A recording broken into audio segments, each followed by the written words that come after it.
cardiac output drops, and then hemoglobin is in the wrong space, it's in the abdomen, and then what happens is essentially we get reduced arterial blood pressure, and we get reduced oxygen delivery, and we get reduced tissue perfusion function. Yep. So, what the compensation, what does the patient do? Activates the sympathetic nervous system, releases adrenaline, all the things like that, and then it basically increases vascular tone. So what it can do right now is it can make the blood vessels constrict to try to maintain blood pressure, okay? That gives us our pale gums for a long period of time, right? And then we'll also, the sympathetic nervous system tells the heart to pump faster. Pump, pump, pump, pump, pump, pump, pump, pump, pump. To try, because the stroke volume drops, what it can do is you try to increase the heart rate to pump faster because the volume of beat is lower. So increase the heart rate, and how do we manage?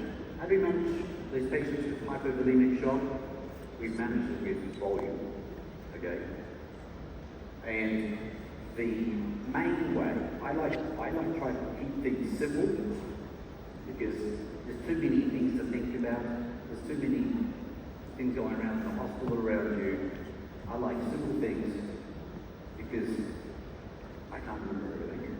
So I just go fluid resuscitation, okay? And the way that I like to resuscitate these patients, because when we're talking about fluid resuscitation, all we're doing is we're talking about resuscitating the volume. We're trying to increase the blood volume again, trying to correct this perfusion deficit, trying to correct this hypovolemia. So we do that with fluid therapy, okay? And the most common thing that you will have access to is crystalloids. Crystalloids such as lactated ringers, we have Hartmann's, saline, 0.9% saline, depending on all the fluids you have, you might have plasmolite or normal or things like that. What would be put your hand up if you guys have to put your hand up here. Who has saline, 0.9% saline in the hospital? Yeah, okay. Who has lactated ringers? Oh, is lactated ringers the most common fluid? Yeah? Okay, that's good. Okay, they will probably be the most two fluids that you would ever need. Okay. Then you can use things like hypertonic. Where's hypertonic saline in the hospital? Up like 0.3%, 7%? Yeah, a couple. Okay, this is 4 indications that you can use in situations, but we'll talk primarily about lactated ringers and crystal and saline, okay? And you've got colloids as well. But what we do is we give a dose. Okay, we give it a dose. 10 ml per kilo, 10 to 20 ml per kilo depending.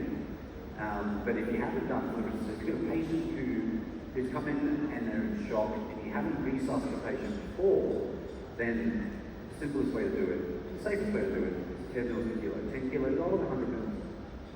20 kilograms, 200 ml. 30 kilograms, 300 ml. Right? And when do you stop? The question's like, when do you stop? Because when I was at university, I was told you did 90 mils per kilo per hour for a dog, or 60 mils per kilo per hour for a cat, and that's shock. That's the shock rate. Does everyone know that? Maybe I'm the only one who knows. That's good. Because when I used those rates, the first time I came across a patient with shock, actually it was tilted because they get too much fluids, right? Right? So bolus therapy, 10 to 20 mils per kilo, and then we titrate to endpoint resuscitation variables. Endpoint resuscitation variables are the things that we look at to tell us when to stop giving fluids. Okay? So endpoint resuscitation variables are the very things that make you concerned about shock. You should look to see if some of those things have improved. Right?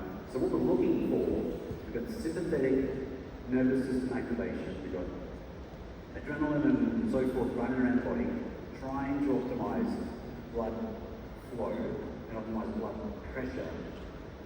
Now that we're giving fluid, we need to see whether or not we are reducing the need of the body to activate. So the things that make you concerned in the first place, the pale gums, the high heart rate, the low core temperature, the null mentation, things like that. You look at those things see whether or not you're getting response to therapy. So you give 10 mils per kilo over 10 minutes, and then see what happens. Patient is still not so good, right? You can give another 10 mils per kilo, right? And if it's still not so good, you can give another 10 mils per kilo. Yeah? Okay? Once I figure that out, maybe you guys have mastered this. Someone should tell me if you guys have mastered this, or I don't know nothing on about it, okay? When you do this step-by-step process, when our new companions come to emergency, this is the fundamentals of fluid resuscitation. They kind of get, how much do I give? I'm like, I don't know. It's your patient that's going to tell you how much to give. But how about you start the test and see what happens? Right? That's it. Give a dose, see what happens. Give a dose, see what happens. Give a dose, see what happens. And you see, is the gum colour starting to improve? If you've got hemorrhagic shock and you're just replacing the blood volume, the lost blood, with just straight crystalloids. Crystalloids aren't coloured red, are they? No, your bags of fluid are clear. So you might get improvements in, like reductions in your refill time. You may not get like nice pink gums again because you're not necessarily replacing the blood, right? You're replacing just fluid volume. So you can get reduced respiratory refill time. So it'll be 3 seconds now, it's 2, maybe it's 1 second. But they can be pale because of the loss of blood volume. But they're not going to use white, okay?